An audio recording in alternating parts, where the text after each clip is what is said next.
Yeah, my dear brother, that's powerful, though, man. This call is from the State Correctional Institution at Green and is subject to monitoring and recording. You still there, my brother? Yes, I am. Yeah, indeed, indeed. I tell you, though, brother, it's not just the powerful and poignant words, but it's also the style and the form, though, man. I hear a little Curtis Mayfield in your voice. You know what I mean? That rich, rich tradition that flows through you, and that connects to each and every one of us who are concerned about justice from below, which holds across the board, but begins with poor folk catching hell, in the language of Malcolm X, though, man. And I salute your witness, because the thing is, as if you are a free black man on death row. Now, don't tell nobody. No, no. We want you free on the outside, but you see, there's different kind of freedoms. You know what I mean? Believe me, we got a whole lot of folk out here who are still in prison, in their minds and hearts and souls. That's absolutely true. Very much. I'm reminded of Harriet Tubman when she was commended for freeing those hundreds of black folks. She could have freed a whole lot more if they knew they were slaves. That's exactly right. And she had to. She was only 4 feet and about 7 inches, and she had some 6'5" folk who got scared. She had to put the gun and say, "Mama gonna shoot you dead if you make some noise," because you're gonna reveal all the rest of us involved. But that's the tradition out of which we come, my brother. That is exactly and so. It's got roots that's rooted in struggles against white supremacist slavery, which is a form of American terrorism. But those ROUTES routes that take us to every corner of the globe. That's why you represent a struggle for black freedom that's concerned about the freedom of everybody, but it looks at the world from below. From the State Correctional Institution at Green. Well, brother, I certainly try, because, even though we all come from, different environments and different backgrounds, this is one world. That's this right. is one world. That's right. And one human we family. The same air. Absolutely. Absolutely, brother. We drink the same water, it used to be they have segregated water fountains, but they ain't got that no more. That's right. I would just say this, if I may. Just yesterday, I spoke with a brother who was a anti-death penalty activist, but a global one. And that is, he meets with people from around the world and goes to conferences with people from around the world. And he told me something that was really quite remarkable that I had never heard of or read of. He was at a conference in California, and a scholar from Turkey was there.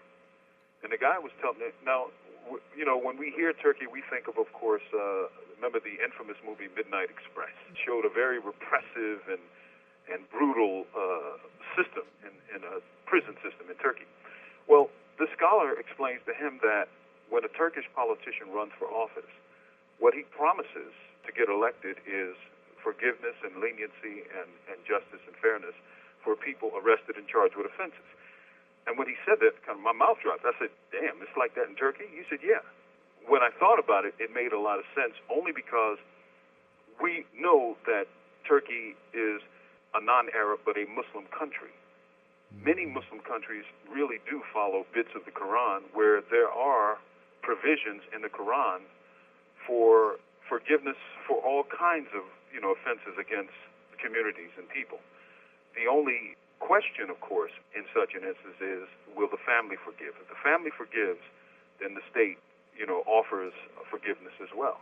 But to just imagine a politician running like that, it kind of blew my mind, because you can't think of something similar in the American context. Wow, it's very the true. exact polar opposite in the United States. But it also shows us that what we think we know about another country is based on sometimes false projections over our media. We would never have thought of Turkey as that kind of country, but of course it is. It's very real. Brother, I want to thank you first for your wonderful piece on science fiction on Octavia Butler and Du Bois's short story. And Left Turn, that wonderful piece? Oh, I remember what you're talking about. I'm amazed that you read it. oh, Lord, no, I try to keep track of you now, my brother.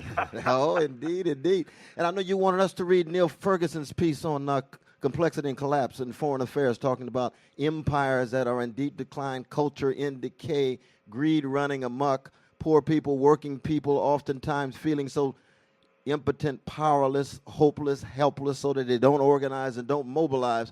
Did you want to give us your characterization of where we are right now in light of Ferguson's talk about empire? I read read that 2 days ago. Yeah, so it's on your mind, right? It was on mine, too. I was blown away by it because, I mean, of course, this is a scholar who can be deemed conservative. I mean, coming from Oxford and whatnot, and, you know, of course, British. Yes. But when he looked at empires around the world, he found something very similar, a kind of a rise, a coasting, and then a decline. That's right. And, of course, there are different reasons and different eras. And I think, you know, most people understood that the empire was in decline, especially during the last administration, where things were so raw and so crude, shall we say. We don't torture, you know, that kind of stuff. Of course, you know, in the former administration, we had Abu Ghraib and we had Guantanamo and those kinds of things. The truth of the matter is we still have those kinds of things. We have Abu Ghraibs in every state in the United States. We have Guantanamos in every state in the United States and in the federal system. And it's just that, you know, we talk about it in terms of an administration. We don't talk about it in terms of a system. And until we begin looking at the empire as being 60 seconds remaining. a bipartisan reality that affects people no matter who's at the top, then we'll never be able to change this reality that we're living in, the fact that we're all in a kind of prison. Oh, and of course, we're in a prison in space and time, and the question is, what kind of person we're going to be. And my brother, it's just amazing to be in terms of the quality of your spirit. Your voice is just so, it's humble, it's human, it's still firm, it's still fortified. It's just incredible. 30 seconds remaining. Well, brother, I am, even despite this condition in this place, I feel surrounded by love, by people like you and many other people, by Joanna and Mark and all our other friends. Thank you all. I love you all. And love is the most powerful force in the universe. Yes, it is, my brother. Oh, yes. We love you, brother. Love you, brother. We love you, brother. I love you, too. Love you, brother. Thank y'all. These commentaries are recorded by Noel Hanrahan of Prison Radio.